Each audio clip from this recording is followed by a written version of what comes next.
Yang terhormat Kepala Sekolah SDN 38 Pontianak Utara, Ibu Mariani SPD, dan Bapak Fauji SPD sebagai narasumber. Dia juga sebagai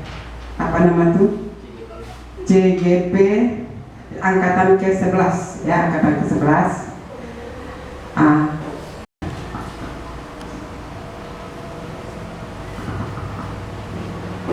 Berdoa selesai.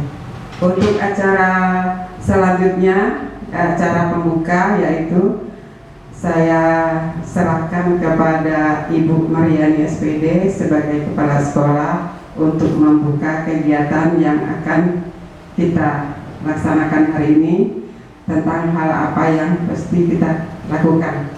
Waktu dan tempat saya persilakan.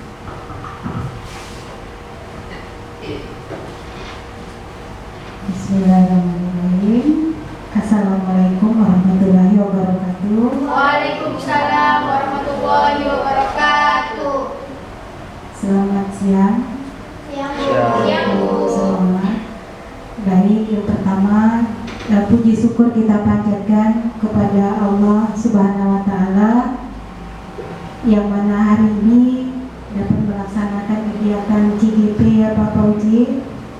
Ya, kita masih diberikan kesempatan, nikmat waktu dan kesehatan, alhamdulillah. Juga tidak lupa kita ucapkan salam dan salawat kita kepada Nabi besar Baginda Muhammad SAW. Semoga kita yang berada di tempat ini kelak akan mendapatkan syafaat dari beliau. Amin ya rabbal alamin. Yang berbahagia CGP angkatan 11 Bapak Fauji SPD, dan yang lebih berbahagia lagi Bapak Ibu Dewan Guru karena mendapatkan ilmu insya Allah gratis ya Pak ya. Iya, amin. Iya. Dengan mengucapkan Bismillahirrahmanirrahim, acara ini dibuka.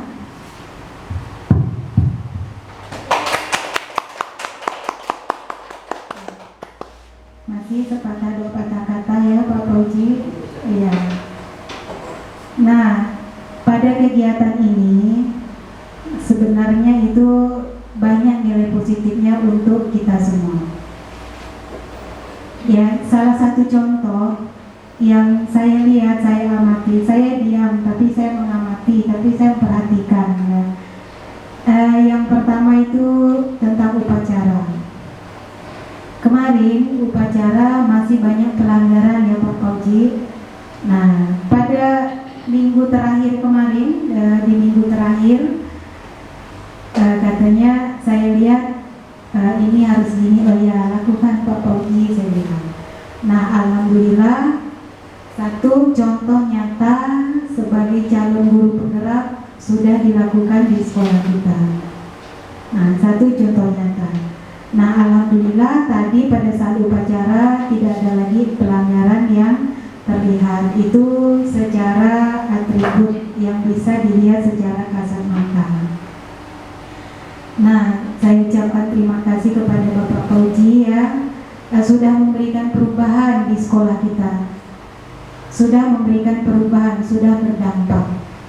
Nah, harapan saya semoga untuk kedepannya lebih ada lagi perubahan atau gebrakan yang bisa nanti terasa dampaknya ke sekolah kita. Nah, seperti itu Bapak Fauji. Kemudian saya juga selaku kepala sekolah, terus terang saya akan banyak belajar juga. Bukan berarti kepala sekolah itu ada di sini nanti kan langsung praktek ya kan Pak Fauji. Dengan berjalannya waktu itu langsung praktek pelan-pelan. Nah, seperti itu. Jadi kalau kita lihat di PMM itu kan cuma sekilas, ya kan? Kadang kalau sekilas itu kurang fokus, ilmunya kurang nyangkut gitu. Cuman mudah-mudahan yang muda yang masih fresh cepat nyangkut ya, bisa nyangkut. Nah, seperti itu ya. Bukan juga saya meremehkan Bapak Ibu yang senior,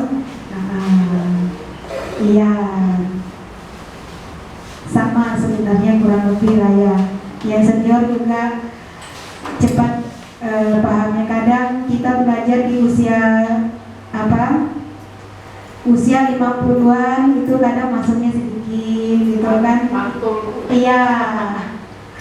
Iya 50-an ke atas kayak gitu ya. Iya Ibu.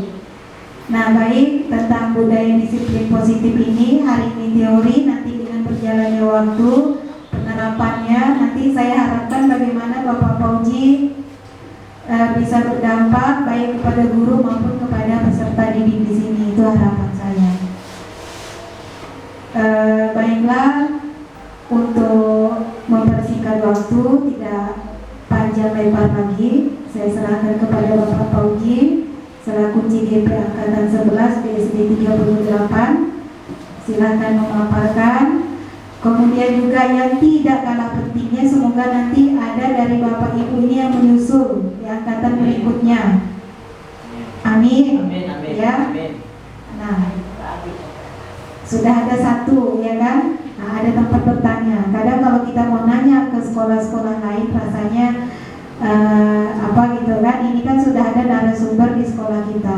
Bisa nanti tanya-tanya seperti apa. Semoga nanti ada yang menyusul di antara Bapak Ibu yang di sini. Amin ya. Nah, baik, saya serahkan langsung kepada Bapak Fauji untuk memberikan materi. Langsung Pak.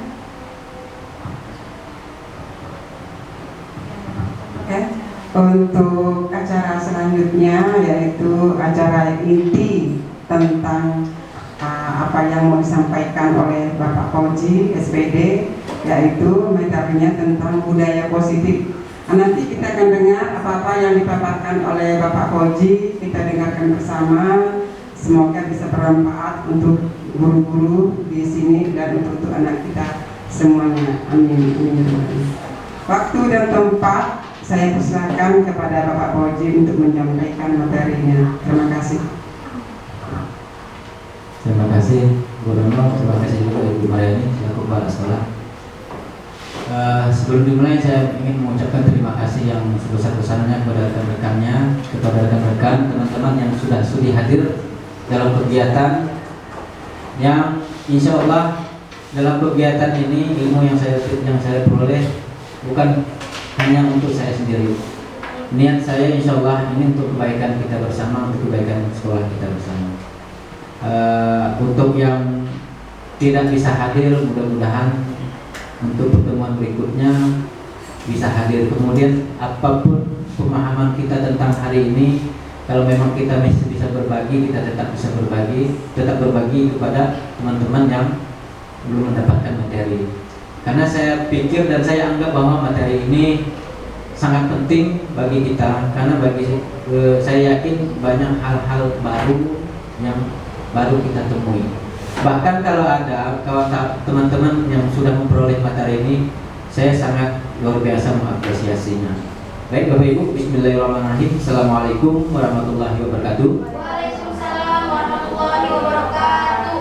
Selamat siang dan salam sejahtera untuk kita semua. Yang saya hormati Kepala Sekolah SD 38 dan yang dalam hal ini adalah Ibu Mariani, yang mana selama saya menjadi calon guru penggerak, saya difasilitasi luar biasa, diberikan kesempatan luar biasa. Oleh sebab itu saya ucapkan terima kasih banyak Bu atas kesempatan. Terima kasih juga dengan rekan-rekan yang hadir pada hari ini. Mohon izin saya berdiri terlebih dahulu ya. Silakan Pak. Jadi Bapak Ibu, tadi sudah ada pengantar sedikit yang saya sampaikan bahwa materi ini dan apa yang saya dapatkan selama menjadi calon guru penggerak, insya Allah akan tetap saya bagikan. Dan ini Bapak Ibu, ini adalah salah satu tugas kami di akhir modul 1.4. Kami sudah melangkah di modul 2, sekarang sudah di modul 2.1. Insya Allah 1 bulan ke depan atau 2 bulan ke depan masuk ke modul 3. Jadi di modul 1.1, 2, 3, 4 itu modul 1. Ada beberapa materi yang saya sendiri Bapak Ibu banyak kejutan yang luar biasa, yang selama ini kita selalu berpikir kita sudah menerapkan apa yang yang diterapkan, apa yang diinginkan atau apa yang sesuai dengan filosofi Ki Hajar Dewantara. Jadi Bapak Ibu, ternyata ada banyak hal yang belum pernah kita lakukan atau bahkan sudah kita lakukan tapi tidak terukur, tidak berurut. Kemudian ada yang sudah kita lakukan tetapi masih dengan cara yang keliru. Bahkan saya mengatakan berani saya katakan bahwa bukan keliru tapi salah. Oleh sebab itu, nah kaitan dengan PMM kemarin, saya sudah pernah di semester yang lalu saya mengambil tentang budaya positif. Rencananya di PMM periode Juli Desember saya mengambil disiplin yang lain, fokus ke yang lain. Ternyata setelah saya mempelajari modul ini, disiplin positif sebelumnya yang sudah saya pelajari, yang saya lakukan masih banyak yang salah. Untuk saya.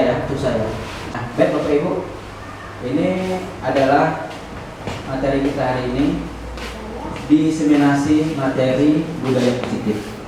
Nah, apa itu diseminasi? Diseminasi itu adalah menyebarkan atau menyebarluaskan apa yang sudah kami pelajari di modul 1. Nah, sebelum kita melanjutkan materi, ada beberapa pertanyaan pemantik. Yang pertama, hukuman dapat mendisiplinkan anak. Kemudian yang kedua, pemberian hukuman dengan hal positif seperti membaca atau membersihkan halaman sekolah dapat meningkatkan disiplin anak. Kemudian yang terakhir, memberi penghargaan dapat meningkatkan motivasi belajar anak. Kira-kira apakah Bapak Ibu teman-teman setuju tak dengan pernyataan ini? Dengan pertanyaan-pertanyaan di sini. Hukuman dapat mendisiplinkan anak. Kemudian memberi hukuman dengan hal positif seperti membaca atau membersihkan halaman dapat meningkatkan disiplin anak.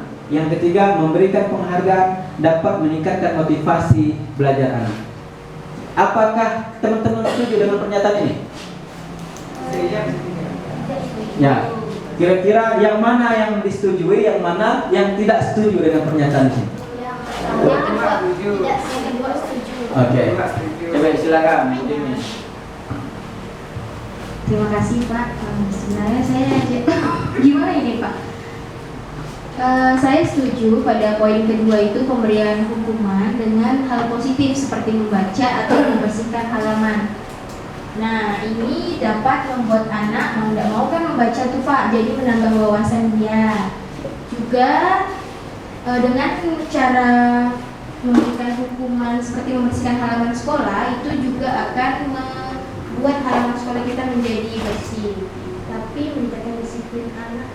Sepertinya meningkatkan Pak ya, seperti itu Pak. Oke, baik. Ada lagi tambahan? Baik, terima kasih. Jawabannya nanti ya ujung ya. Baik Pak. Setelah kita mempelajari modul ini. Baik Bapak Ibu, kita lanjut. Nah hari ini kita akan mempelajari 6. Yang pertama disiplin positif dan nilai-nilai kebajikan universal. Selanjutnya teori motivasi hukuman dan penghargaan restitusi. Kemudian keyakinan kelas. Nah ini Bapak Ibu, ini bekas dari tadi saya membuat keyakinan kelas. Bagaimana cara kita membuat keyakinan kelas yang sebenarnya. Nanti untuk hari ini praktek kita udah tak mungkin cukup. Nanti kedepannya kita akan praktek. Insya Allah nanti saya akan datang ke kelas teman-teman pada saat membuat keyakinan kelas. Saya akan arahkan bagaimana proses pembuatan keyakinan kelas. Kemudian selanjutnya kebutuhan dasar manusia dan kebutuhan berkualitas, restitusi 5 posisi kontrol, kemudian restitusi segitiga restitusi. Tujuan untuk pembelajaran hari ini Bapak Ibu, membangun disiplin positif melalui penerapan budaya positif, kemudian menyusun kesepakatan kelas atau keyakinan kelas itu sebenarnya, kemudian menumbuhkan motivasi intrinsik murid untuk disiplin sesuai kesepakatan kelas. Nah nanti ada hubungannya semua dengan apa yang materi dari 6 materi tadi, ada hubungannya semuanya. Sekarang sebelum kita masuk ke disiplin positif, sekarang coba Bapak Ibu kepalkan tangan kalian seolah-olah kalian memiliki harta atau sesuatu yang sangat berharga di dalam genggaman kalian. Kemudian kalian bayangkan ada orang lain yang ingin mengambilnya. Apa yang harus kalian lakukan? Seharusnya ada teman lain yang berusaha untuk membuka. Nah, oke. Terima kasih. Terima kasih Bapak Ibu. Nah, dalam kegiatan ini sesungguhnya siapa yang memegang kendali atau kontrol untuk membuka atau menutup kepalangan tadi? Kita sendiri. Silakan Bu, silakan. Kita sendiri yang memiliki kontrolnya tersebut.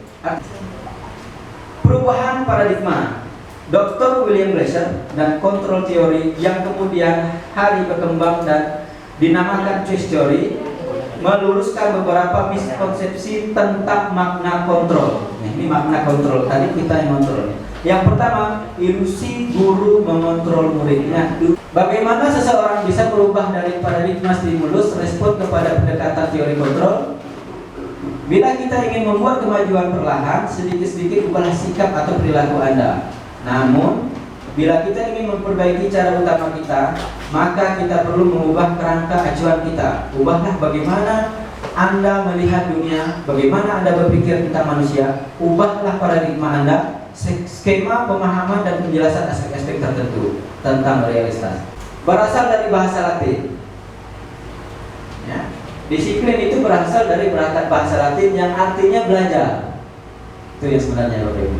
Kemudian makna asal dari kata ini berkonotasi dengan disiplin dari murid-murid menurut Socrates dan Plato, berkonotasi dengan disiplin diri dari murid-murid. Namun dalam budaya kita, makna disiplin telah berubah menjadi sesuatu yang dilakukan seseorang pada orang lain untuk mendapatkan kepatuhan. Benar tidak?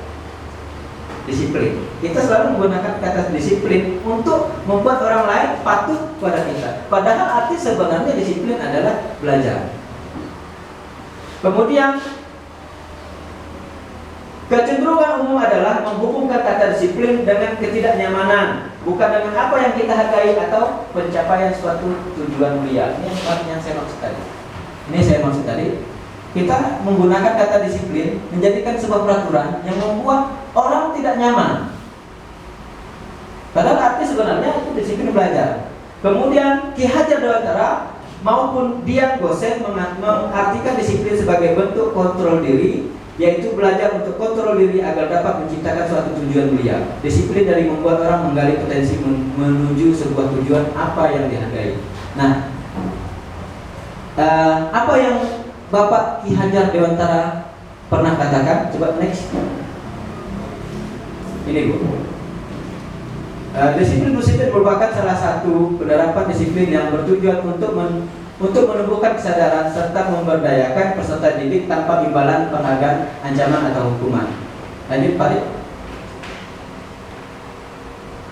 Nilai-nilai kebajikan universal. Nilai-nilai kebajikan universal adalah sifat-sifat positif manusia yang merupakan tujuan mulia yang ingin dicapai setiap individu.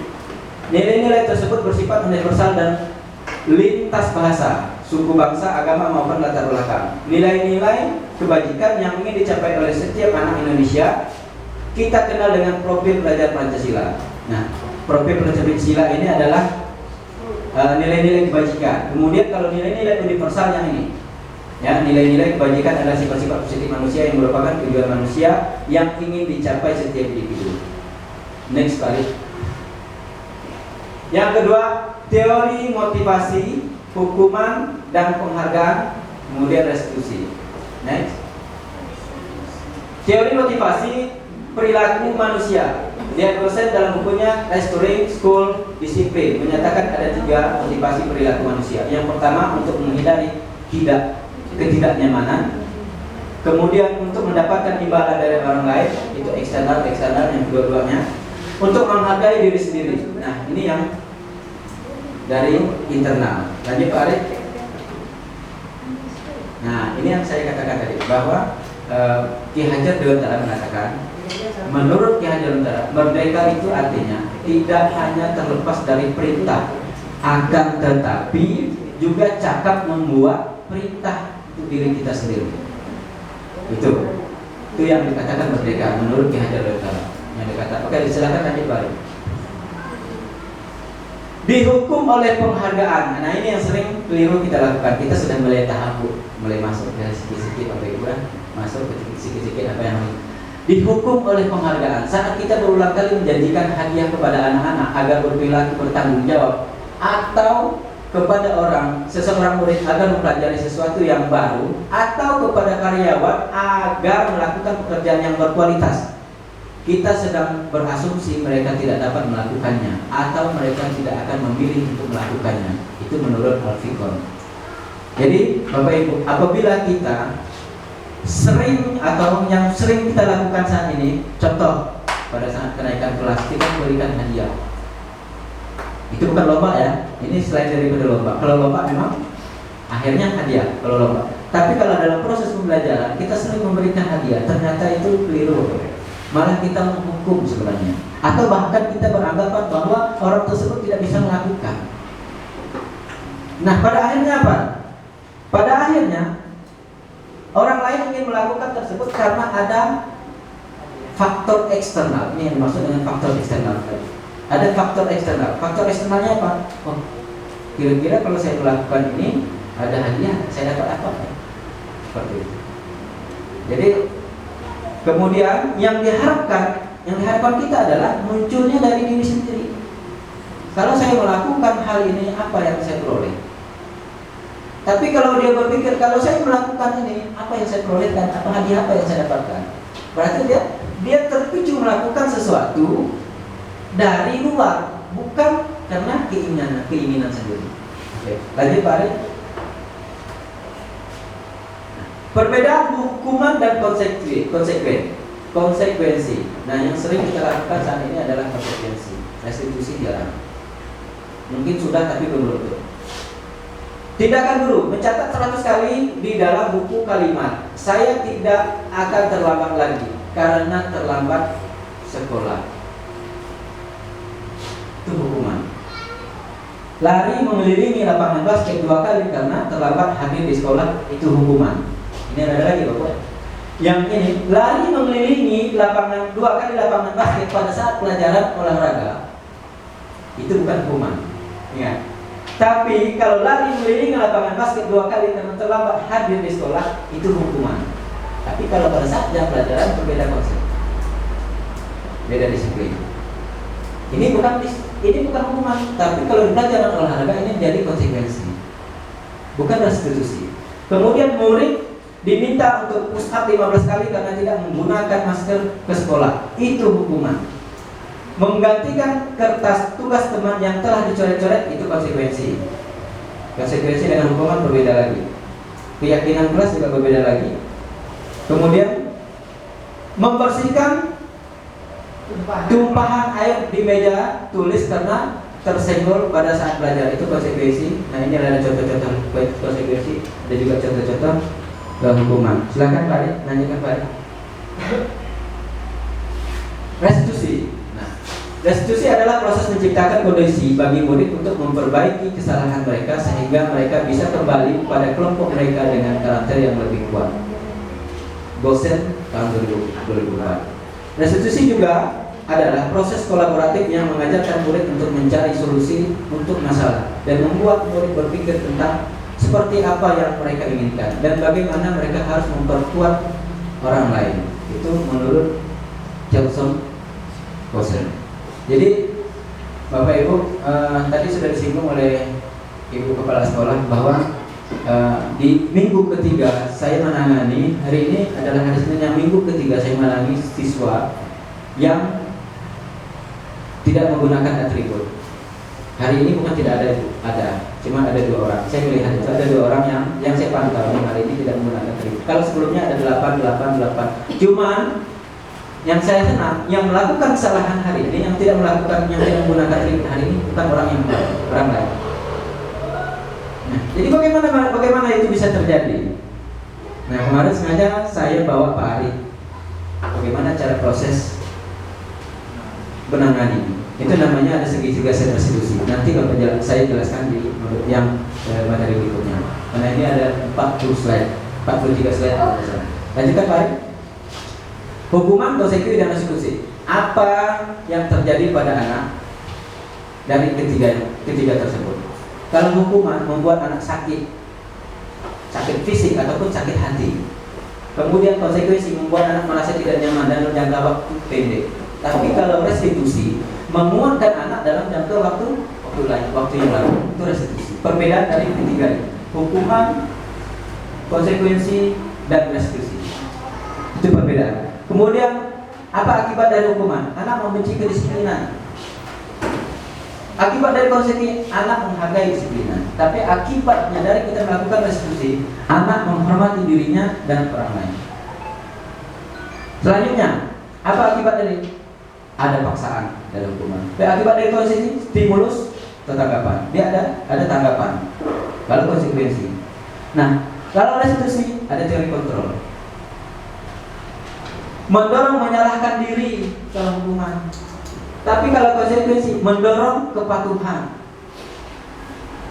Tapi kalau restitusi mendorong disiplin positif. Disiplin positif itu mendorong munculnya dari diri sendiri, dari intrinsik. Kemudian konsep diri yang buruk dalam hukuman akibatnya konsep diri yang buruk. Kemudian kalau konsekuensi konsep diri yang baik. Kalau restitusi konsep diri yang kuat. Dibuat guru hukumannya. Kemudian konsekuensi dibuat oleh guru dan anak karena ada kesepakatan. Kalau hukuman dibuat oleh kita yang hukum. Begitu ada anak yang salah, kita yang hukum. Tapi berarti kita yang buat. Tapi kalau konsekuensi itu sudah ada kesepakatan yang dibuat oleh guru dan murid tapi dilanggar, itu namanya konsekuensi. Nah selanjutnya kalau untuk yang restitusi, yang membuatnya adalah anaknya sendiri, bukan kita. Tapi kita yang mengarahkan anak ini maunya harusnya bagaimana. Selanjutnya Pak Arif. Nah keyakinan kelas, next. Nah, mengapa kita memiliki peraturan tentang penggunaan helm pada saat mengendarai kendaraan beroda 2? Kemungkinan jawaban Anda adalah untuk keselamatan. Itu nilai-nilainya. Nilainya adalah nilai keselamatan. Mengapa kita memiliki peraturan tentang penggunaan masker dan mencuci tangan setiap saat? Kemungkinan teman-teman menjawab apa? Kesehatan atau keselamatan. Kesehatan atau keselamatan. Kita menggunakan masker, kita menggunakan helm. Kemungkinan jawabannya. Nilai-nilai keselamatan atau keselamatan atau kesehatan, inilah yang kita sebut sebagai suatu keyakinan. Nilai-nilai keyakinan lebih menggerakkan seseorang dibandingkan mengikuti serangkaian peraturan-peraturan. Nah ini saya rasa mungkin nanti ini boleh di next lagi, nanti kalau ada waktu tanya jawab silakan. Proses pembentukan keyakinan sekolah kelas, mempersiapkan warga sekolah, murid-murid sekolah, kemudian mendapat tantangan peraturan yang perlu disepakati sekolah, mencatat semua masukan murid sekolah di papan tulis atau di kertas besar. Jadi prosesnya seperti ini. Kita buat kesepakatan dulu. Setelah kita buat kesepakatan kelas, dibuat, ditulis oleh siswa, ditempel di dinding. Nanti baru kita kelompokkan. Kita kelompok-kelompokkan mana kalimat yang isinya sama, kita jadikan satu. Kemudian selanjutnya barulah kita buat menjadi keyakinan contoh. Ada keyakinan kelas. Keyakinan kelas. Saya kemarin pertama masuk, saya membuat kesepakatan kelas di situ keliru. Saya sobek, saya malu sendiri. Ternyata masih ada yang keliru di situ. Terus saya tempel di situ. Sekarang udah ada lagi ya Bu Vero. Saya sobek seminggu yang lalu. Ternyata saya masih keliru cara pembuatannya. Jadi cara pembuatannya seperti ini karena menggunakan kalimat-kalimat yang harusnya kalimat juga kalimat positif. Silakan next. Ini contoh prosedur membuat keyakinan kelas. Saya baru membuat keyakinan kelas dan tadi barusan divideokan. Saya mengedit tak cukup waktu. Jadi saya ngambil video teman. Coba kita balik contoh pembuatannya. Ini saya secara Setiap anak itu menuliskan keinginannya di kelas seperti apa. Itu tidak untuk saling menghargai, tolong menolong, gitu ya. Satu saja keinginannya yang paling utama. Jadi anak-anak disuruh menulis keyakinan atau keinginan, mimpi mereka tentang kelas ini inginnya seperti apa. Saya bahkan Bapak Ibu, saya terkejut tadi di sini ada anak yang menulis saya ingin menjadi pemimpin. Luar biasa. Kita tak pernah menduga. Ada kalimat di sini. Ini, aku mau memimpin anak-anak. Itu mimpi dia. Setiap anak artinya kita membuat ada kejutan-kejutan yang luar biasa yang harus kita pahami lebih dalam.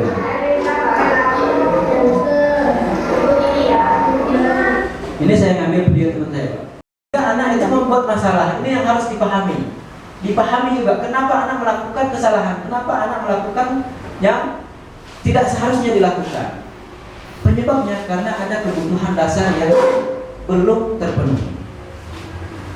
Nah, ternyata 5 kebutuhan dasar manusia ini yang pertama. Kebutuhan bertahan hidup, kebutuhan yang bersifat fisiologis untuk bertahan hidup. Contohnya misal, yang lapar, pengen makan, dalam iklan lu resep kalau lapar, biasanya lapar punya masalah, pengen masalah, ada masalah, itu masuk ke kebutuhan survival. Ada anak yang buat kekeliruan atau kesalahan karena dia lapar. Kemudian selanjutnya kasih sayang dan rasa diterima, berhubungan dengan koneksi sosial berupa hubungan antar disayangi dan diterima. Ada anak yang di dalam kelas tidak diterima temannya, atau bukan hanya di dalam kelas. Nah, selama ini banyak yang belum kita yang sering kita kesampingkan. Kita selalu mengutamakan, mohon maaf, saya sendiri mengutamakan keegoisan kita. Tidak kepengen masalah siswa melakukan itu, apa penyebabnya apa? Kemudian yang kita sering lakukan apa? Solusinya harus dari kita sendiri. Tidak pernah mencoba solusinya dari mereka sendiri. Selanjutnya penguasaan, kebutuhan penegakan atas kemampuan, berhubungan dengan kekuatan untuk mencapai sesuatu. Untuk penguasaan, dia tuh biasanya ada anak tuh yang pengen. Ini salah satunya tadi. Saya ingin memimpin teman-teman. Itu bentuk kebutuhan kebutuhan penguasaan. Kebebasan. Ya, anak yang ingin diberi kebebasan tapi kita nggak boleh gini, nggak boleh gitu, nggak boleh ini, nggak boleh gitu. Kemudian kesenangan, ada anak yang kepengen kebutuhan kesenangan. Ini kaitannya dengan kebutuhan kesenangan. Baik, Pak Adik, lanjutkan Pak Adik. Dunia berkualitas Anda adalah tempat khusus dalam pikiran Anda. Tempat Anda menyimpan gambaran presentasi dari semua yang Anda inginkan. Bisa berisi orang-orang, hal-hal dan apa saja yang terbaik dalam hidup Anda dan membuat Anda merasa bahagia dan terpenuhi kebutuhan dasar Anda. Dr. William Gleason menyebutkan seperti semacam album foto sehingga isinya tidak akan terlalu banyak. Hanya akan terdiri dari beberapa hal saja yang sangat signifikan dan benar-benar terbaik dalam hidup Anda yang membuat hidup Anda menjadi lebih bermakna. Next slide. Yang kelima, yang terakhir, restitusi. Yang ini belum terakhir, 5 posisi kontrol. Restitusi. Next. Ini adalah 5 posisi kontrol. Biasanya kita yang sering kita lakukan sebagai guru ini sebagai apa? Sebagai penghukum atau sebagai pemberi merasa bersalah, sebagai teman, pemantau atau manajer. Nah, kira-kira Bapak Ibu ada nggak yang udah tahu dan pernah mendapatkan materi ini? Dari kelima posisi kontrol kita di sini, mana yang paling bagus? Manajer. Berpintar Bu Jimmy. Oke, selanjutnya, next. Apa itu yang penghukum? Nah, ini penghukum menghardik, menunjuk-nunjuk, menyakiti, menyindir, itu penghukum. Guru-guru yang penghukum. Kemudian bagaimana posisi kontrol orang yang membuat rasa bersalah? Berceramah, mengatakan seharusnya kamu seperti ini, ibu kecewa dengan kamu. Itu pembuat rasa bersalah. Anak akan merasa bersalah kalau kita membuat anak seperti itu. Kalau yang menghukum jelas tadi akan membuat anak merasa tersakiti, ditunjuk-tunjuk itu sudah pasti. Kemudian kalau posisi kita sebagai teman, apa yang kita buat? Membuat alasan-alasan untuk muridnya. Ayolah, nah, lakukan aja ibu. Masa kamu tak mau? Ingat tidak ibu pernah bantu? Itu salah satu kalimat guru yang memposisikan diri sebagai teman. Ayolah nak. Bisa bah. Ingat tak dulu ibu pernah bantu?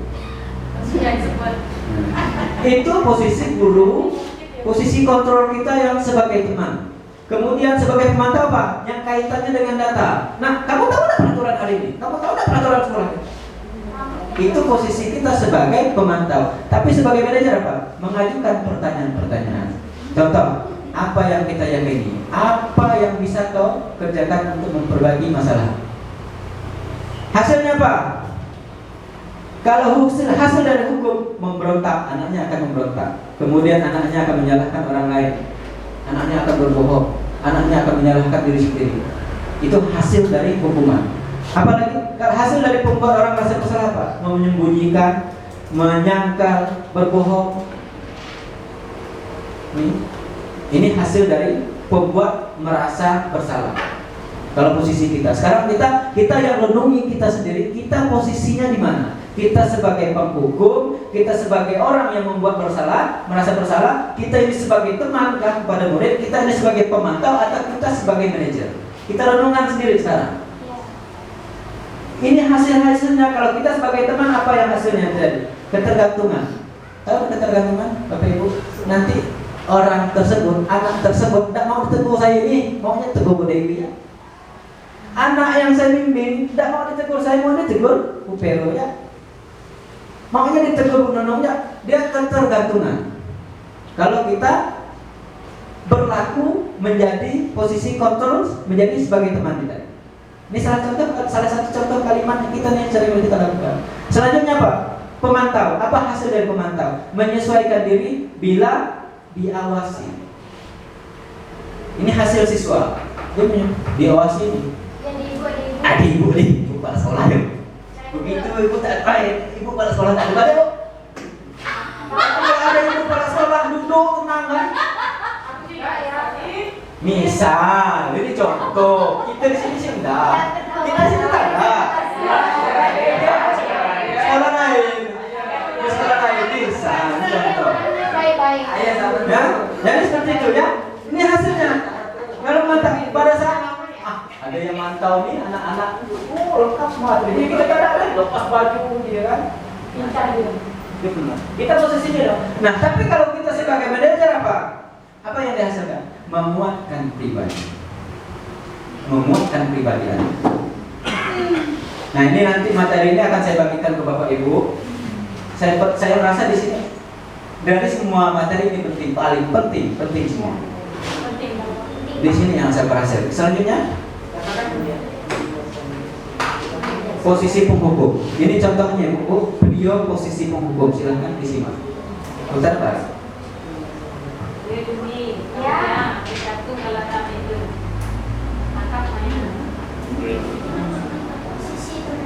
Posisi penghukum tadi.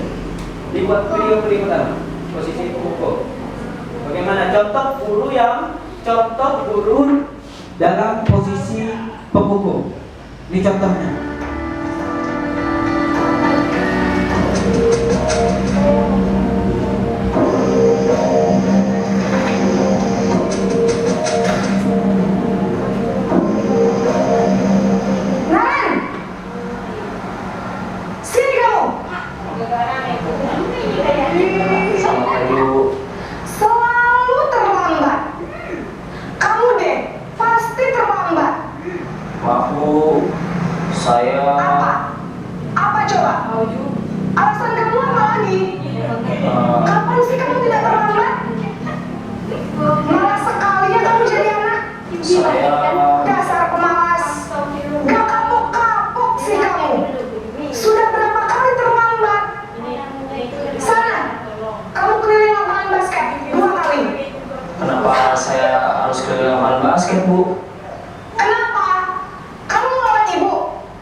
Nah ini posisi pembuat merasa bersalah.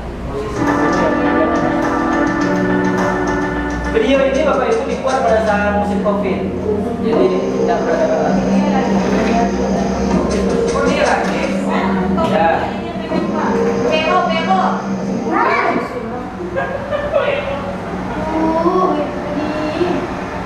Selamat pagi Bu. Naren, kamu kenapa terlambat lagi nak? Ya Tuhan Naren, kamu sendiri ya bikin ibu susah ya. Kalau kamu terlambat lagi, nanti ibu yang ditegur bapak kepala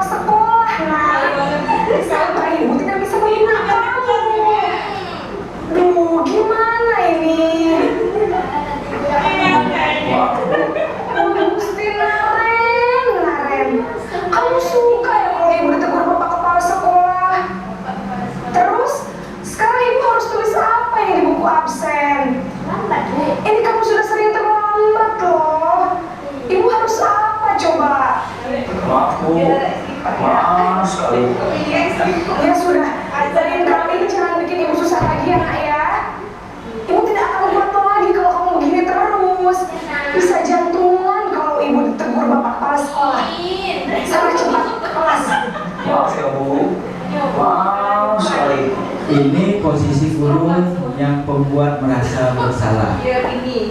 Ada efeknya juga, ada akibatnya juga. Tadi sudah di materi sebelumnya ada menjelaskan, sudah ada penjelasan apa anaknya akan jadi seperti apa. Next lanjut. Nah, ini posisi guru, posisi kontrol guru sebagai teman. Dampak untuk murid juga ada. Itu lagi. Ini wajib.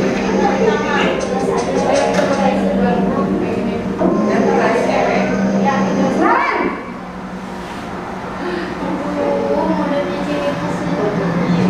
Selamat pagi Bu. wah, sudah jam berapa ini, Nak? Belum pagi ya, sayang.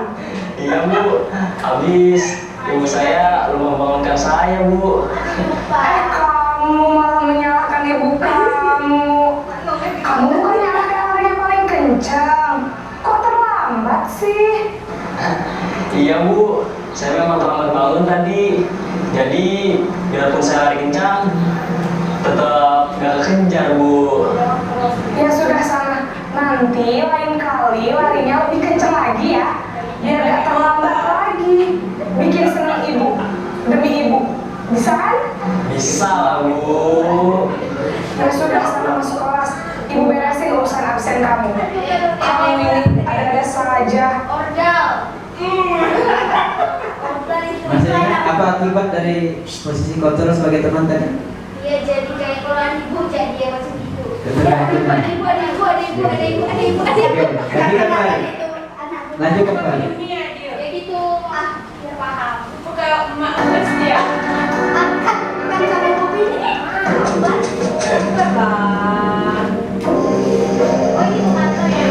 Yang ini sebagai pemantau.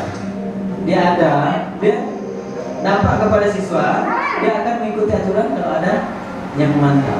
Kalau tak ada, tak muncul lagi dari sendiri.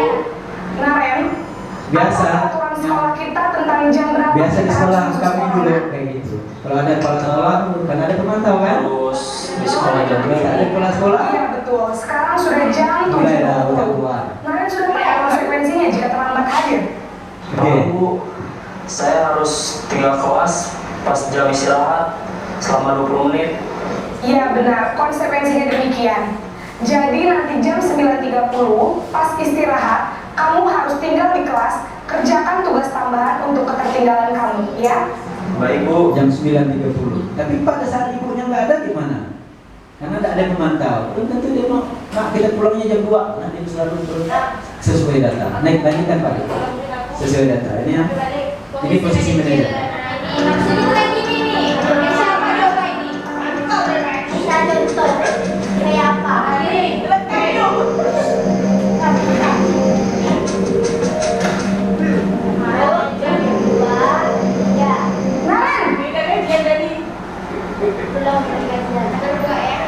Naren, Selamat pagi Bu. selamat pagi Naren. Maaf Bu, saya terlambat. Iya, sekolah masuknya jam 7, sekarang sudah jam 7.20. Jadi sekarang bagaimana ini Naren? Maaf Bu, saya lupa setel alarm saya semalam. Baiklah, menurut kamu, keyakinan sekolah yang mana yang perlu kamu tingkatkan? Menghargai diri sendiri dan orang lain mungkin ya Bu. Setuju. Jadi, apakah Naren meyakini prinsip saling menghormati tersebut? Iya Bu, saya meyakininya.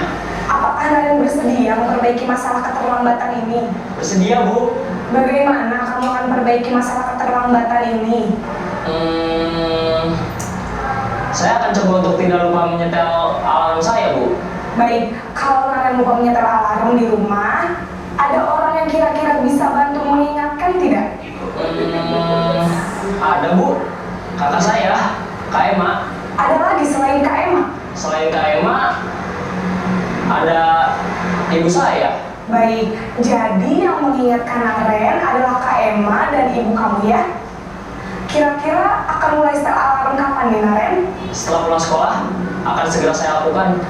Baik, jadi Naren akan setel alarm untuk bangun besok pagi dan akan diingatkan oleh kakak dan ibunda Naren ya.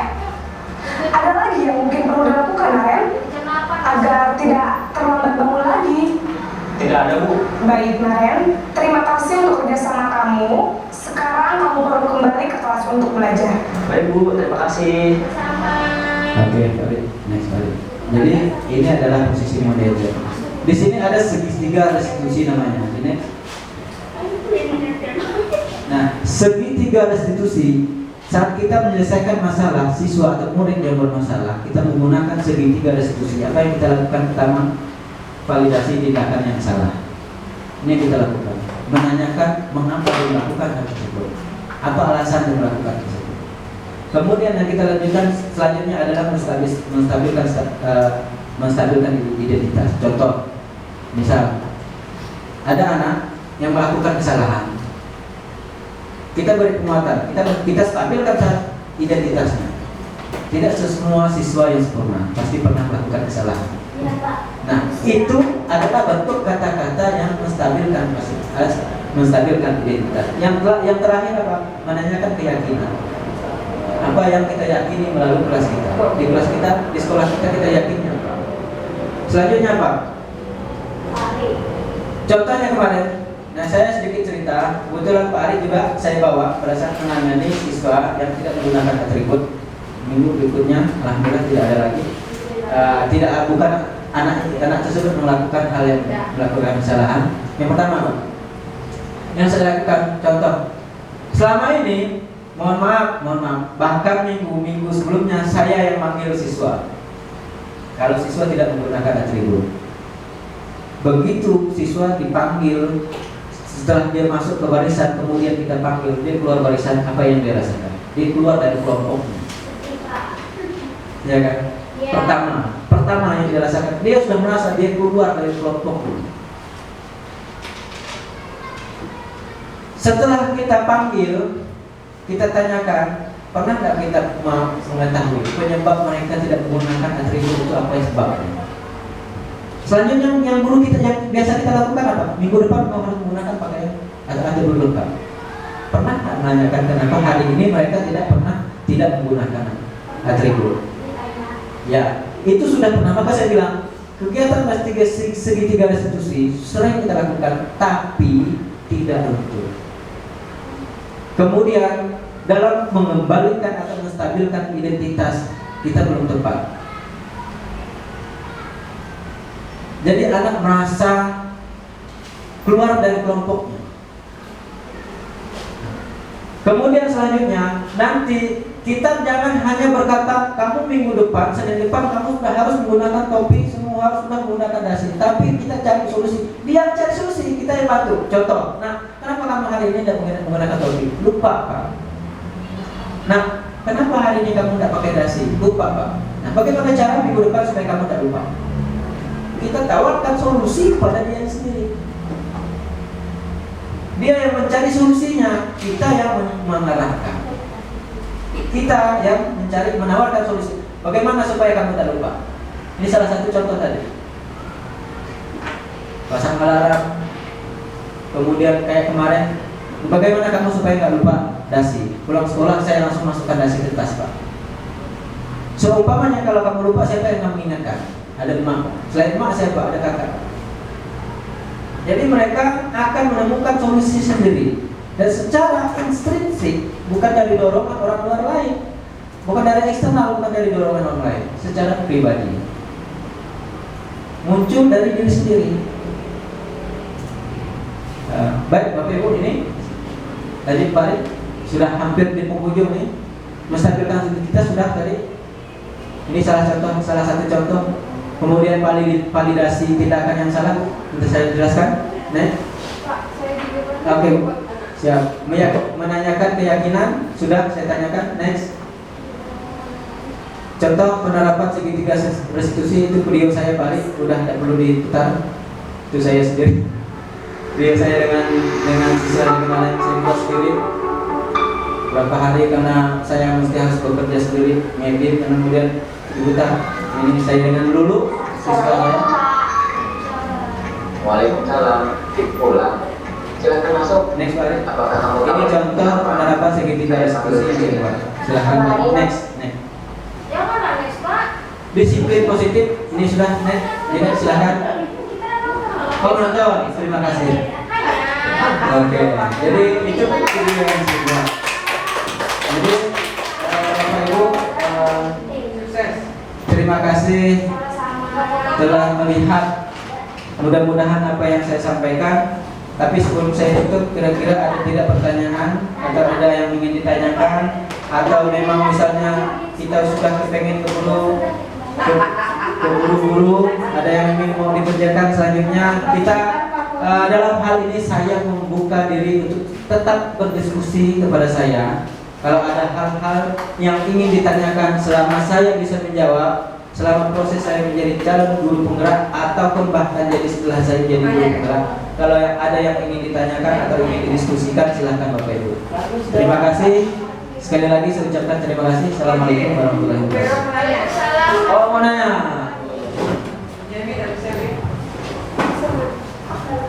Cek.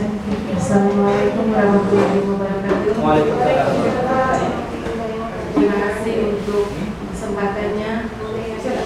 Dengan ini kami mendapat pengalaman baru ya, kawan-kawan semua. Ya, betul ya.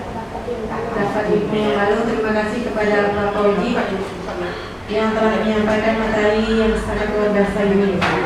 Baik, saya selaku guru kelas rendah ya, agak anak-anaknya masih belum bisa nulis. Jadi pertanyaan saya seputaran bagaimana penerapannya jika keyakinan kelas ini dilakukan di kelas rendah, termasuk kelas 1 dan kelas 2. Kelas 1 ya pastinya ya. Iya, Iya. Itu pertanyaannya. Sekian dan terima kasih. Terima kasih pertanyaannya. Kelas 1 dan kelas 2 di fase yang sama, itu fase A. Bu Dewi pernah melakukan, mungkin Ibu Dewi bisa berbagi pengalaman. Baiklah, terima kasih. Kalau saya Bu Vero, karena kelas 2 itu anak-anaknya sudah pandai menulis, tidak lagi mengeja, tidak lagi A, B, C, dan sebagainya. Kalau kelas 1 mungkin belum bisa Pak. Jadi saya penerapan kesepakatan kelasnya sama seperti yang Bapak lakukan. Diberi kertas kecil, kemudian tulis apa, kesepakatan satu saja, kemudian ditempel, baru kita simpulkan bersama. Kalau saya seperti itu Pak. Jadi kalau kelas 1 saya nggak tahu. Mungkin Bapak ada. Atau ada lain tambahan yang sudah pernah mengalami pengalaman? Baik, sebenarnya Bu Vero, saya juga pernah mengalami membuat kesepakatan kelas atau keyakinan kelas di kelas 1. Tapi ini bisa kita buat. Salah satu contoh yang kalau anak belum bisa membaca atau kalau anak belum bisa menulis, bisa di Vero tanyakan satu persatu. Kemudian Bu Vero catat di bagian dia kepingin kelasnya bersih, buat ditulis bagian kolom yang bersih. Contohnya, misalnya kamu mengimpikan kelas ini maunya seperti apa? Anak-anak biasanya jawabannya sederhana. Kita kelompokkan jawaban mereka. Nanti baru kita buatkan kesepakatan. Boleh ditanyakan secara langsung. Karena anak-anak kelas 1 ada sebagian yang belum bisa menulis sendiri. Jangan ke kelas 1, kelas 3 tadi. Ada Pak, bagaimana cara menulis bersih Pak? Di video ada Bapak, ada saya simpan. Bagaimana cara menulis bersih Pak? Saya bimbing. Saya tulis seperti itu. Dia tuh kepengen sekolahnya suasana kelasnya bersih. Tapi dia nulis bersih tak bisa. Nah itu dialami kelas 1 juga. Nanti kita bimbing. Kamu pengennya apa nih? Bisa kita langsung. Kemudian kamu tulis. Ibu tulis di papan tulis. Tak perlu pakai yang kertas seperti ini. Oke, ada lagi Bapak Ibu? Oke, terima kasih. Ada tambahan? Terima kasih Pak Fauji.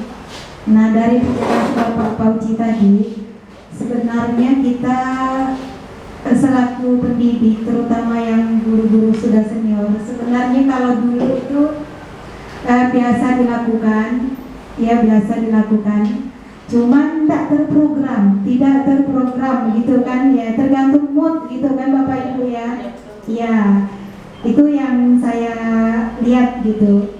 Pasti, oh ini harusnya begini, ini harusnya begini. Tapi karena tadi tidak dibuatkan, kalau kayak CGP, guru penggerak ini kan, oh ini harusnya begini, seolah-olah dikuatkan, oh apa yang harus dilakukan, jalannya seperti apa. Gitu. Secara hati nurani itu sebenarnya sudah ada di masing-masing pendidik, saya yakin. Cuman itu tadi, kadang itu tergantung mood, begitu kan. Nah, tergantung mood, karena tadi tidak ada penguatan, harus seperti apa gitu. Ya, tapi saya yakin itu sudah dilakukan, tapi tidak konsisten gitu kan. Ya, itu nurani seorang pendidik ya Pak.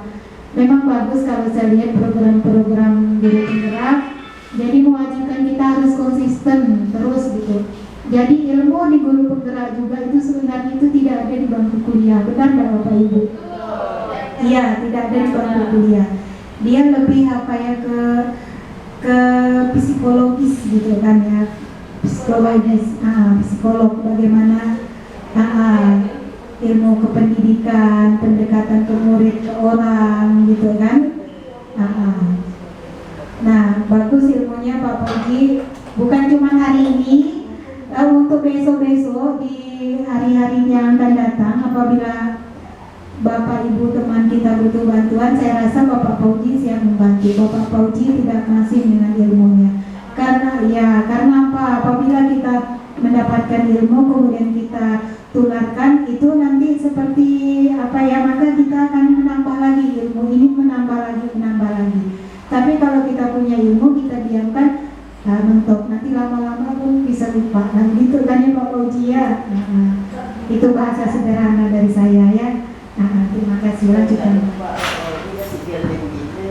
Terima kasih. Jadi Bapak Ibu, berbagi ilmu, saya berbagi ilmu bukan tidak ada imbalan Bu. Ada imbalan. Imbalannya saya juga akan minta ilmu pada Bapak Ibu lagi. Insya Allah ilmu-ilmu yang bermanfaat dari Bapak Ibu. Saya akan juga banyak bertanya kepada Bapak Ibu. Terima kasih. Assalamualaikum warahmatullahi wabarakatuh. Tepuk tangan untuk kita semua.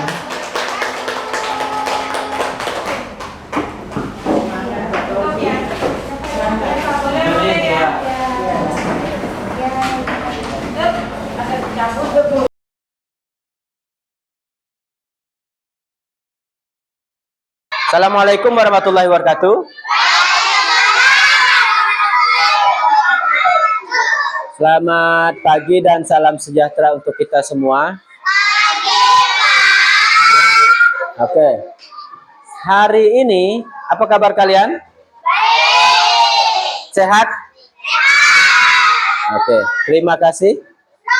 Hari ini kita akan membuat kesepakatan kelas yang kita anggap penting selama proses pembelajaran di dalam kelas. Nah, oleh karenanya Bapak ingin kalian itu memikirkan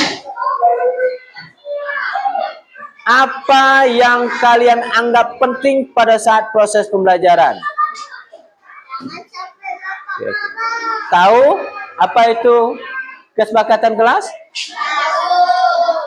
Segala sesuatu yang kita sudah sepakati dan kita yakini bahwa itu penting kita jalankan. Supaya apa? Supaya pada saat proses pembelajaran kita semua merasa nyaman. Nah, sekarang gini, Bapak ingin kalian memikirkan apa yang kalian anggap penting pada saat pembelajaran. Apa yang kalian anggap penting pada saat kalian berada di sekolah. Apa yang kalian anggap penting pada saat berada di kelas. Ya, nah, Bapak ingin kalian tulis yang kalian yakini apa yang harus kita lakukan supaya kelas kita suasananya akan terasa nyaman. Ya, silahkan sekarang Bapak bagikan kertas. Nanti kertas ini kalian tulis yang kalian mau pada saat proses pembelajaran di kelas, yang kalian mau pada saat kalian berada di sekolah. Siapa saat bagikan satu-satu, nanti setelah kalian tulis baru kalian tempelkan nanti di papan tulis.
Oke, silahkan tempel.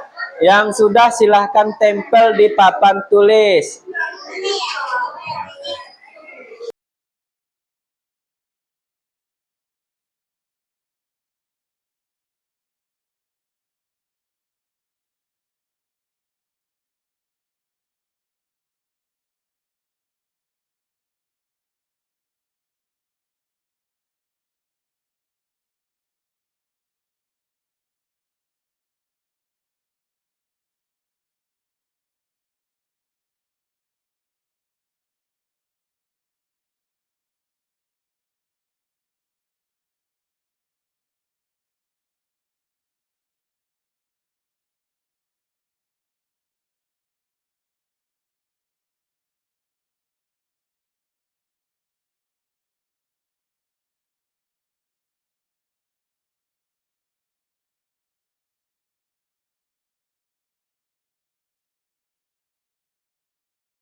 Sekarang kita bacakan hasil apa yang telah kalian inginkan, apa yang telah kalian impikan di kelas. Ya, yang pertama ada yang menginginkan sekolah bersih. Oke, kita kelompokkan jadi satu dulu ya. Bersih. Oke. Kemudian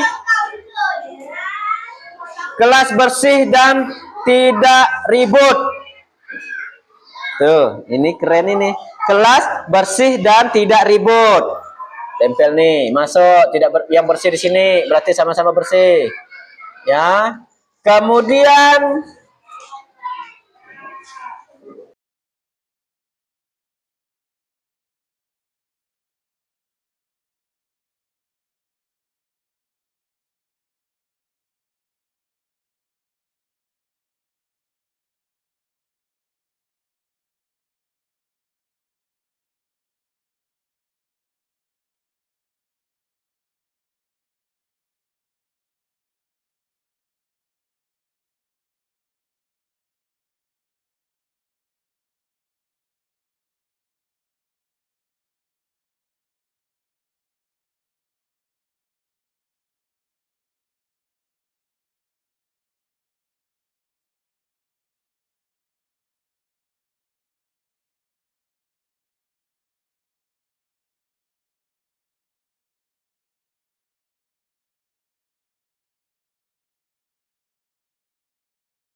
keyakinan kelas. Yang pertama, kelas yang bersih.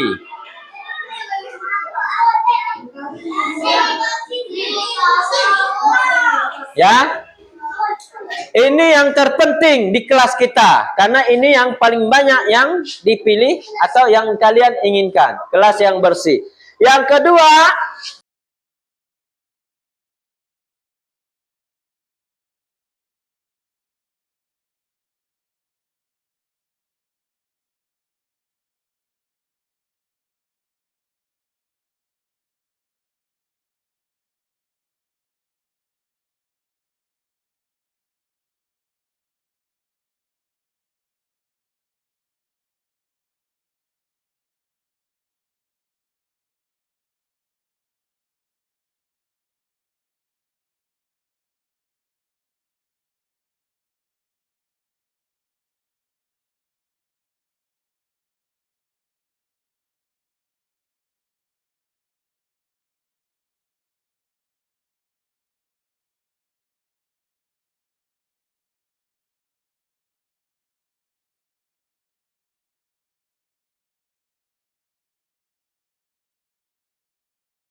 Tanda tangan di bawah sini. Ini mengartikan bahwa kita sudah menyetujui kesepakatan atau keyakinan kelas kita. Tanda tangan saja. Yang kamu bisa. Ini keren ini. Ini keren. Tepuk tangan untuk kita semua. Baik, demikian kegiatan pembuatan keyakinan kelas kita.